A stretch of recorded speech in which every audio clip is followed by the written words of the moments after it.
성수전 하셨는데 오늘 발인 예배가 아침 8시 30분에 있습니다. 교회 출발은 아침 7시 50분입니다. 찬송가 38장 찬송 드리겠습니다.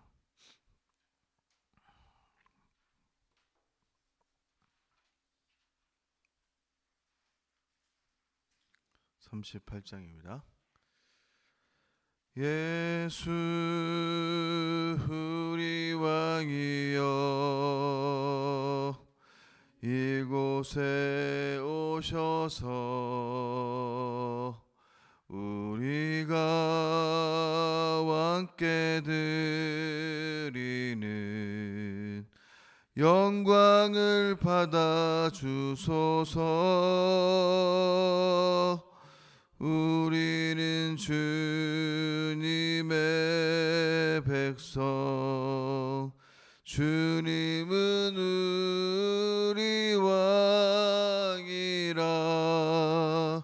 왕이신 예수님 오셔서 자정하사 다스리소서.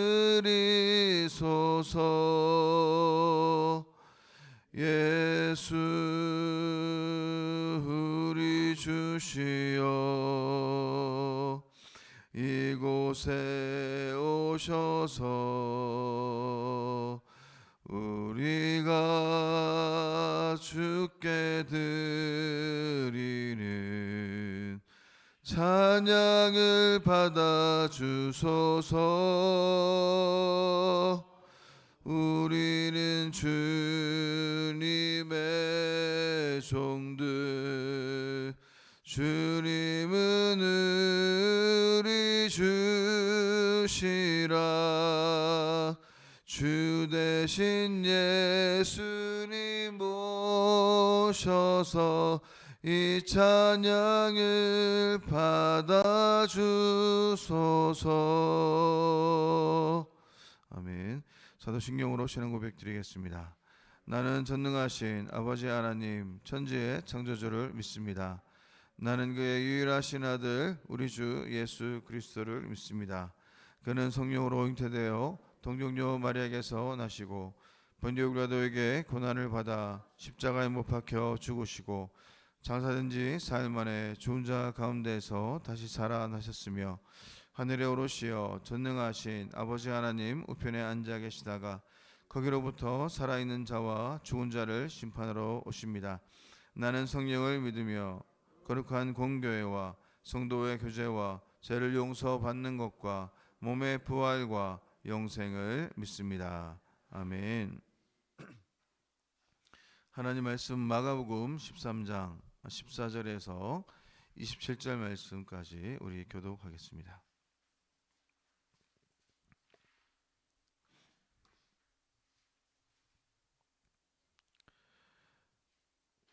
마가복음 13장 14절에서 27절 말씀입니다.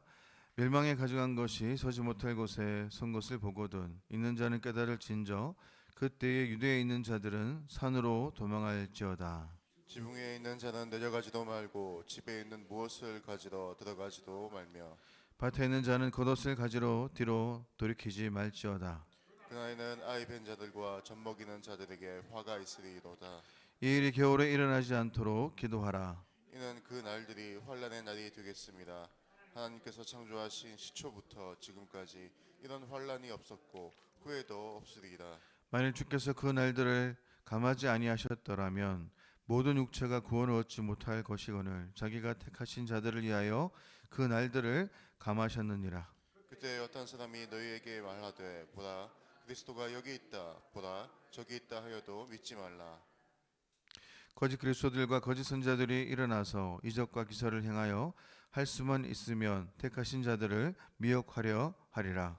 너희는 삼가라 내가 모든 일을 너희에게 미리 말하였노라. 그때 그 환난 후 해가 어두워지며 달이 빛을 내지 아니하며 별들이 하늘에서 떨어지며 하늘에 있는 권능들이 흔들리리라.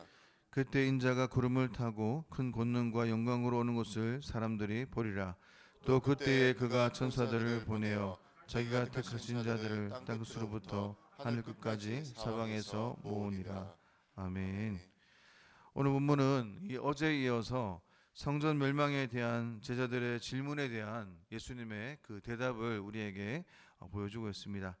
이제 본문이 이 성전 멸망의 전조 증상과 관련된 내용이었다면, 오늘 본문은 이 성전 멸망 사건에 직접적으로 이렇게 연결되는 그러한 내용이죠. 그런 점에서 예수님의 그 말씀들은 성전이 실제로 멸망하는 날에 주의해야 할 그런 사항들에 대해서 이렇게 언급하고 계십니다. 산으로 도망하라라는 것은 예루살렘 성전이 아닌 다른 곳으로 피하라라는 의미로 우리가 볼 수 있습니다. 이는 유대인들이 가지고 있는 예루살렘 성전에 대한 그러한 이해 때문에 그들은 예루살렘 성전이 가장 안전한 곳으로 여겼기 때문입니다. 실제로 요새였던 예루살렘은 적들의 공격을 막아내기에 너무나 적절한 곳이었습니다. 그러나 예수님께서 언급하신 것은 과거 적들의 공격을 막아내기에 적합했던 예루살렘이 무너질 것이라는 그러한 충격적인 그런 말씀과 관련된 것이죠. 따라서 예루살렘으로 피한 것은 지혜롭지 못한 것이기에 산으로 도망하라고 이렇게 주의를 주신 것입니다. 도망가기에 적합한 상황에 대한 다양한 이 주의를 주고 계신 것이죠. 이런 상황이 오랫동안 지속된다면 아마 많은 유대인들은 극심한 고통을 당해야 할 것입니다. 그러나 하나님께서는 택하신 자들을 위해서 그 고통의 기간을 줄여주실 것이라고 이렇게 위로하고 계십니다. 그리고 이런 상황 속에서도 또 누군가는 스스로를 그리스도라 주장하여 사람들을 미혹할 것이라고 이렇게 먼저 주의를 주고 계시죠. 위기의 때를 지나가야 하는 제자들을 향한 그 예수님의 그 마음이, 또 예수님의 그 심정이 느껴지는 그러한 대목입니다. 결국 성전이 멸망하게 될 때가 오게 될 것입니다. 그 사건을 묘사하는 부분이 오늘 24절과 25절에 있는 내용인데요. 이 구절은 시적인 그러한 묘사로 이렇게 기술되어 있습니다. 이를 간략히 묘사한다면 성전이 멸망하는 사건은 마치 세상에 빛이 사라지는 것과 같은 느낌이라는 것이죠. 동시에 하늘마저 사라지는 것과 같습니다. 이는 성전이 사라지는 것에 대한 그러한 이 상실감에 대한 그러한 묘사입니다. 그러나 26절에서 상황이 역전되지 않습니까? 성전이 사라지는 순간 어떻게 해요? 새로운 그 성전이 등장합니다. 바로 예수 그리스도이십니다. 그리고는 예수님께서 여러 가지 박해와 고난으로 흩어져 살던 그러한 제자들을 다시 이렇게 부를 것이라고 이렇게 말씀하시죠. 오늘 본문에서 우리는 예수님이 보여주시는 그 하나님에 대해서 우리가 알게 됩니다. 하나님께서는 택하신 자들, 마가복음에 따르면 그들은 어떻게 해요? 제자들이라고 이렇게 할 수 있죠. 하나님께서는 그 제자들을 위해서 그들이 어쩔 수 없이 마주대해야 하는 그러한 고통의 시간을 최대한 단축시켜 주시려는 그런 분임 우리에게 말씀합니다. 그리고 그들이 마주대해야 할 장애물들이 무엇인지 미리 알려주시는 분이시죠. 그리고 그들을 다시금 모으기 위해서 이렇게 불러주실 분이라는 것입니다. 우리 오늘 내용을 주의하여 살펴보면서 예수님의 말씀에 대한 이 하나의 그 메시지를 우리가 찾아낼 수가 있습니다. 하나님께서는 삶의 고난이 없을 것이라고 이렇게 말씀하지 아니하시고 고난이 있을 것이라고 말씀하십니다. 그렇다고 하여서 그런 고난이 하나님이 우리를 돌봐주시지 않기 때문에 일어나는 것이 아닙니다. 분명 하나님께서는 우리가 당하는 이 고난의 그 시간을 줄여주고 싶은 마음을 반드시 가지고 계시죠. 우리 눈에는 그런 하나님이 보이지 않을지 모르지만 하나님께서는 우리를 위해서 일하고 계심을 오늘 예수님은 우리에게 이렇게 말씀하고 계십니다. 그리고 하나님은 우리가 조심해야 될 대상이 있음을 분명하게 말씀하고 있습니다. 모든 성경은 그런 하나님의 가르침이라고 이렇게 말할 수 있죠. 사랑하는 사람이 어려움을 겪지 않기를 바라는 마음, 조금 더 지혜롭게 세상을 살아가기를 그런 마음, 그런 그 하나님의 마음이 오늘 본문 속에 이렇게 우리가 있음을 알 수 있습니다. 또 하나님께서는 언젠가 자신의 백성을 한 곳으로 불러 모으실 것입니다. 그리고 그곳에서 어떻게 해요? 우리를 위로하신다라고 말씀하십니다. 예수님의 이야기를 듣고 우리가 생각해 보니 우리는 시편 23편이 오늘 말씀 속에서 우리가 묵상할 수 있습니다.